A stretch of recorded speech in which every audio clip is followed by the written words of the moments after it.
नमस्कार, मैं GRS news के लिए गिरीश चक्रवर्ती। आज के इस ब्लॉग में मैं बात करने वाला हूं लोकसभा अध्यक्ष की उस कथन की जिसमें कि उन्होंने बार बार ये दावा किया था कि प्रसारण का पूरा कंट्रोल उनके हाथ में है।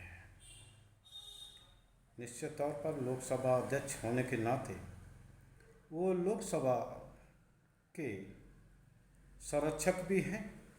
और विपक्षी दलों को या सभी सांसदों के हितों का वो संरक्षण करते हैं, ऐसा माना जाना चाहिए। लेकिन जिस तरह से उनके मौजूदगी में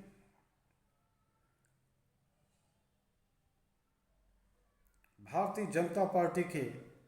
दक्षिण दिल्ली के सांसद रमेश बिधूड़ी ने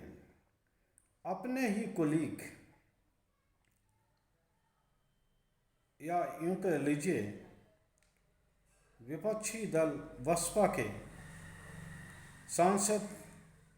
दानिश अली को जिस प्रकार की उपमाओं से नवाजा, उसकी तो सिर्फ आलोचना ही की जा सकती है। हालांकि जो और आलोचना के बाद लोकसभा अध्यक्ष ओम बिरला ने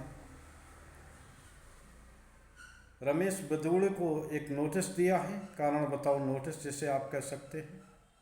और 15 दिन के अंदर जवाब देने की बात कही गई। यहाँ ये सवाल होता है कि ये जो रमेश बिधूड़ी ने जिस प्रकार के शब्दों का प्रयोग दानिश अली जी के लिए किया है, निश्चित तौर पर उसकी जितनी आलोचना हो सभी लोगों को करना चाहिए, क्योंकि संविधान की शपथ लेने के बाद आपने जिस तरह का आचरण सदन के अंदर किया, उसका तो सिर्फ एक ही उपाय है कि निश्चित तौर पर प्रतिबंध लगाया जाना चाहिए रमेश बिधूड़ी पर, क्योंकि रमेश बिधूड़ी की ऐसी आदत है कि निश्चित तौर पर विवादित बयान जारी करते रहे हैं। और 15 दिन का यहाँ एक सवाल ये भी उठता है कि 15 दिन का वक्त आखिर क्यों दिया गया, जबकि जो कुछ भी बिधूड़ी ने कहा वो न सिर्फ रिकॉर्ड है बल्कि वहाँ लगे कैमरों में भी वो बात रिकॉर्ड हुई है। और इसको लेकर बिधूड़ी ने कोई भी माफ़ी अभी तक नहीं मांगी है और न ही दानिश अली से भाजपा के शीर्षस्थ नेताओं समेत किसी भी या प्रधानमंत्री ने ही कोई किसी तरह के संपर्क किया। प्रधानमंत्री मुसलमानों की वोट पाने के लिए परमानदा मुसलमानों की हिमायत करते हैं, लेकिन जिस तरह से दानिश अली को जिन उपमाओं से नवाजा गया, वो न सिर्फ दानिश के लिए ही मन को कचोटने वाला था, जिसमें कि उन्होंने बार बार ये घोषणा की कि या तो दोषी के खिलाफ कार्रवाई हो, नहीं तो वो सदन की सदस्यता छोड़ेंगे। निश्चित तौर पर ये एक तरह का लोकतंत्र पर तमाचा है, जिसमें कि लोकतंत्र के मंदिर पर बैठने वाले सांसद अगर इस तरह से प्रताड़ित किए जाएंगे, उनके समुदाय को खुलेआम गाली दी जाएगी, उनकी राष्ट्रीयता पर सवाल खड़े किए जाएंगे, तो निश्चित तौर पर उस सांसद के सामने क्या चारा रह जाता है कि वह सदन के अंदर अपनी बात कह पाए। प्रश्न ये है कि जब सदन के सदस्य होने के बावजूद भी दानिश अली को जिस तरह से कटवे आतंकवादी और जिस तरह की उपमाओं से नवाजा गया और यहाँ तक धमकी दी गई कि उससे मैं सदन के बाहर निपटूंगा या देख लूँगा, तो निश्चित तौर पर ये खतरनाक है। होना तो ये चाहिए कि तुरंत ही मौके पर ही भारतीय जनता पार्टी के लफंगे सांसद, मैं लफंगा इसलिए कह रहा हूँ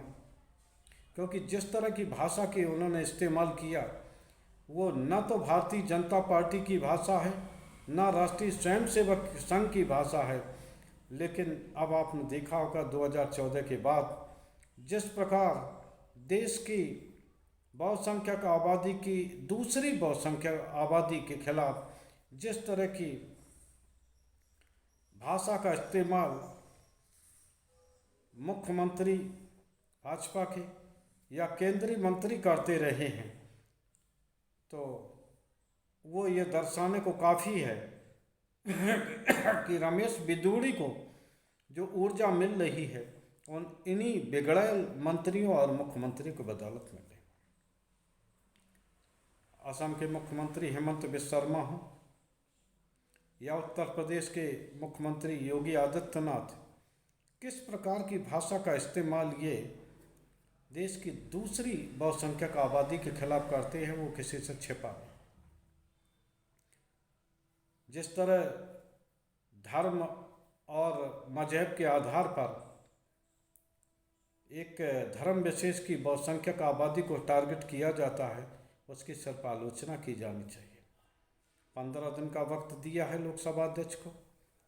और मैं आपको दावे के साथ कहता हूँ कि कुछ भी होने वाला नहीं है। वो बात वो भी जानते हैं क्योंकि सदन में कई तरह की घटनाएं घटी जिसमें कि सिर्फ लीपापोती ही की गई है। अगर बिदूड़ी के खिलाफ वो अगर कार्रवाई करते हैं तो निश्चित तौर पर प्रधानमंत्री ने अपने ही सदन की सांसद सोनिया गांधी के खिलाफ किस तरह के शब्दों का इस्तेमाल किया था, तो उनके खिलाफ भी इस तरह के कार्रवाई होना चाहिए। असल परेशानी इसी ओर है कि अगर वो रमेश बिदूड़ के खिलाफ कार्रवाई करते हैं तो निश्चित तौर पर विपक्ष की ओर से अन्य जो भाजपा के शीर्ष नेता हैं उनके खिलाफ भी फिर कार्रवाई करनी पड़ेगी, क्योंकि एक नज़ीर बनेगी। इसलिए ही प्रधानमंत्री मौन हैं और भारतीय जनता पार्टी भी उस मामले पर धीरे धीरे मौन साध रही है और वो इसलिए मौन धारण कर रही है कि अगर बात निकली तो बहुत दूर तक जाएगी, और अगर बात दूर तक गई न केंद्रीय मंत्रियों या मुख्यमंत्रियों के खिलाफ भी कार्रवाई होगी, बल्कि प्रधानमंत्री जिन्होंने बाकायदा सदन में सोनिया गांधी के खिलाफ किस तरह का कांग्रेस के विधवा जर्सी गाय जैसे शब्दों का प्रयोग किया, तो निश्चित तौर पर उनके खिलाफ भी कार्रवाई करने की मांग उठेगी। प्रधानमंत्री ये नहीं चाहेंगे कि चुनाव पर बैठे, चुनाव पर मोड में गए देश के सामने इस तरह की वो हो, क्योंकि आप सभी लोगों ने देखा होगा कि जब भी भारतीय जनता पार्टी के सांसद के खिलाफ कोई आवाज़ उठती है तो वहाँ प्रधानमंत्री मौन धारण कर लेते हैं। उनके मौन का कारण ये है कि ये ऐसी राजनीति, ऐसे बयान उनकी राजनीति को मजबूती देते हैं। यही राष्ट्रीय स्वयंसेवक की विचारधारा है, यही नई भारतीय जनता पार्टी की विचारधारा है।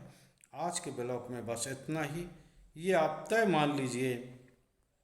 कि रमेश बिदूड़ी के खिलाफ कोई कार्रवाई नहीं होगी, चाहे विपक्ष कितना भी हो हल्ला मचाता रहे और चाहे कुछ भी होता रहे, क्योंकि इसके पीछे जो रमेश बिदूड़ी को ऊर्जा मिल रही है वो प्रधानमंत्री से मिल रही है, गोली मारो ठाकुर से मिल रही है, और जो 2 मुख्यमंत्रियों का जिनका मैंने जिक्र ब्लॉक में किया था उन लोगों से मिल रही है, जो निश्चित तौर पर एक जात विशेष को टारगेट करते दिखते हैं। जय हिंद, जय भारत।